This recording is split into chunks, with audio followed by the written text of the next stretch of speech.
Sir, मुल्की सियासी सूरत हाल, इमरान खान साहब आज लाहौर में पावर शो जलसा करने जा रहे हैं। इसके अलावा हिकमत अमली लाहौर के जलसे के बाद इमरान खान साहब की क्या होगी और उसका हमारी सियासत पर क्या असर पड़ने जा रहा है, आगाह कीजिएगा प्लीज। देखिए, दो तीन बातें जो हैं वो बड़ी अहम हैं और उसमें से एक बात तो ये है कि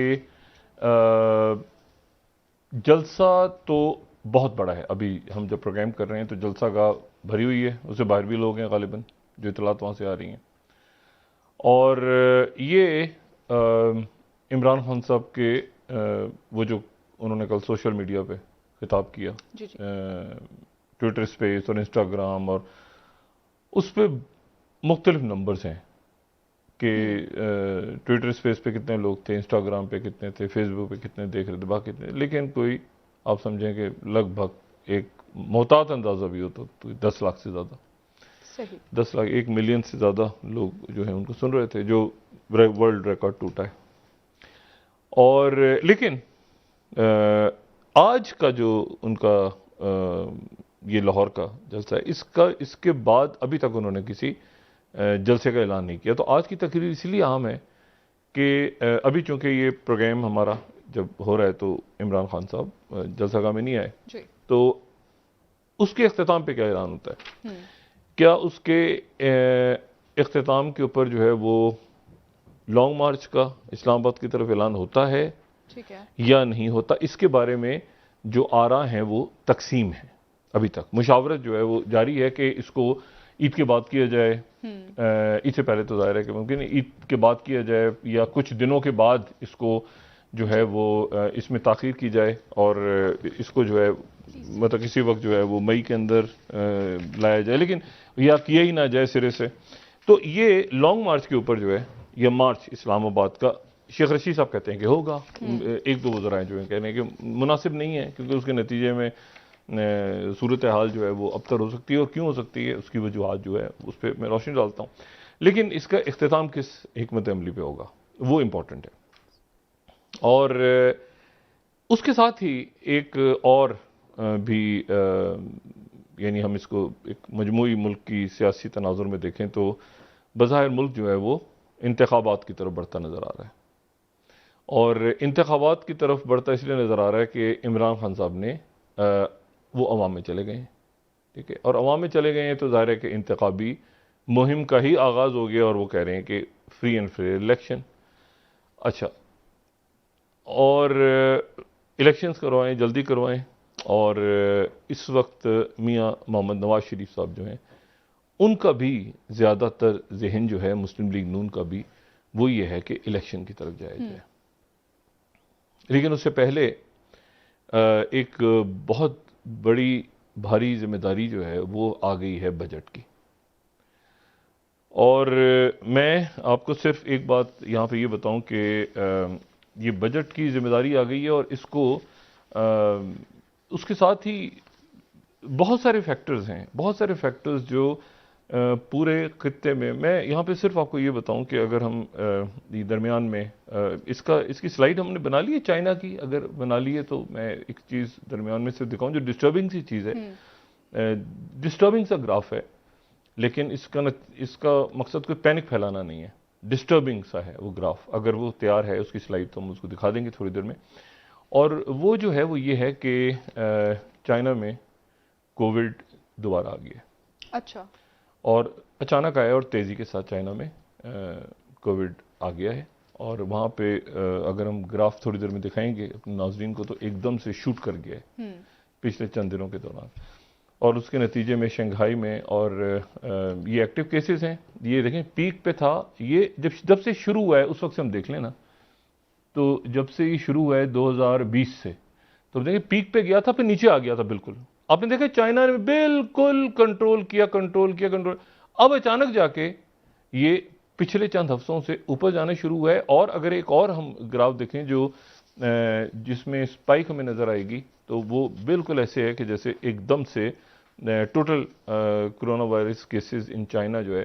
तो इसकी ये देखें आप ज़रा, ये है 2020 में जब स्टार्ट हुआ है उस वक्त से लेके,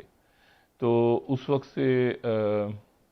2020 से लेके और फिर उसके बाद ये ऊपर गया, फिर ये बिल्कुल सीधा रहा, देखा आपने, ये सारे महीनों में जनवरी फरवरी 20 निकल गया, 21 निकल गया, ये बिल्कुल कंट्रोल रहा चाइना में। अचानक चाइना में जाके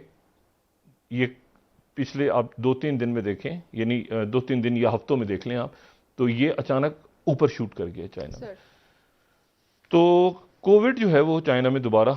यानी दुनिया का पहला मुल्क जहाँ से कोविड जो है वो रिपोर्ट हुआ था, और वो उसके बाद पूरी दुनिया में गया और अब अचानक ऊपर चला गया। लेकिन वो चाइना जो है वो अपने आप को शट डाउन कर रहा है, और वहाँ पर एहतियाती तदाबीर हैं, और हमारी दुआ है अल्लाह ताला से कि वो जल्द से जल्द चाइना काबू करे उस पर, और वैक्सीन वहाँ पे लगी हुई हैं, बड़ी पाबंदियाँ हैं, उसके बावजूद केसेस बढ़े और इसको वो काबू कर रहे हैं। लेकिन इसमें वो ये है कि मुख्तलिफ इलाकों में शट डाउन्स भी कर रहे हैं और लोगों को शिफ्ट भी कर रहे हैं, और चाइना इसको कंट्रोल कर लेगा, ठीक है। लेकिन उसका असर जो है वो पूरी दुनिया पे पड़ रहा है, और ख़ास तौर पे पूरी दुनिया पे इसलिए पड़ रहा है असर। मैं पाकिस्तान पे वापस आ रहा हूँ, इस बात को कंप्लीट करना ज़रूरी है कि श्रीलंका जो कि एक बहुत बड़े माशी बहरान का शिकार हो गया, और वहाँ पे लोग सड़कों पे आ गए, और उसके बाद उनकी मुल्क डिफ़ॉल्ट कर गया, और तवील अरसे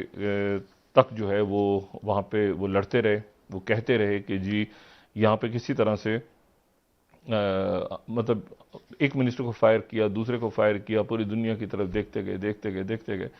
लेकिन उसके बाद जो है आखिर में चाइना की तरफ से बहुत ज़्यादा उनको इस वक्त बेल आउट नहीं मिला, क्योंकि चाइना खुद अपना जो, लेकिन वहाँ पे चाइना अपना क्राइसिस चाइना के अंदर, चाइना उसको बिल्कुल अपने मामला देख रहा है। लेकिन वहाँ पे हेम्बनतोटा पोर्ट के ऊपर इन्वेस्टमेंट है श्रीलंका में, और बाकी जगहों की, तो स्ट्रेटेजिक उसकी अहमियत है। अब चाइना किस तरह से आता है श्रीलंका की मदद को, ये अभी तक वाजे नहीं है। लेकिन इसी दौरान ये हुआ है कि जिस चीज़ से बचना चाह रहा था श्रीलंका, जिस चीज़ से श्रीलंका बचना चाह रहा था, उस श्रीलंका आप समझें कि उस चला गया, यानी वो चला गया IMF के पास। और ये रॉयटर्स की जो स्लाइड हमारी 9th है, मैं कोट कर रहा हूँ रॉयटर्स को, कि IMF ने कहा है उनसे कि किसी भी किस्म का जो लोन है वो डेट सस्टेनेबिलिटी, ठीक है, और यानी सारा का सारा रीस्ट्रक्चर करें, और अपने लोन्स हम फौरी तौर पे दे नहीं सकते, उन्होंने कड़ी शराइत, ये पूरी स्टोरी जो है ये इस पर हम बात कर लेंगे किसी वक्त। लेकिन ये है कि मैं सिर्फ ये बता रहा हूँ कि ये जो रीजन और ख़ित्ते के जो वाक़यात हैं वो भी ज़रा जहन में रखें कि हमारे आसपास क्या हो रहा है आज। और आगे फिर सियासत में और आगे बढ़ने से पहले ये बताऊँ कि फिर दूसरे रोज़ आज कम से कम 4 बम धमाके अफ़गानिस्तान में हुए, और यहाँ पर उन बम धमाकों में जो है वो अगर हम कोट करें BBC को, वैसे तो मुख्तलिफ फिगर्स आ रही हैं मुख्तलिफ मीडिया के हवाले से, लेकिन अगर BBC को जो 11th हमारी स्लाइड है तो वो BBC को कोट कर दें तो डजन्स, BBC कह रहा है कि डजन्स, और वो 31 की फिगर दे रहा है। ये मज़ार शरीफ में इमाम बारगाह पे एक अटैक हुआ है, और 31 लोग आज वहाँ पे शहीद हुए हैं, और और दाइश ने जिम्मेदारी कबूल की है, ठीक है, और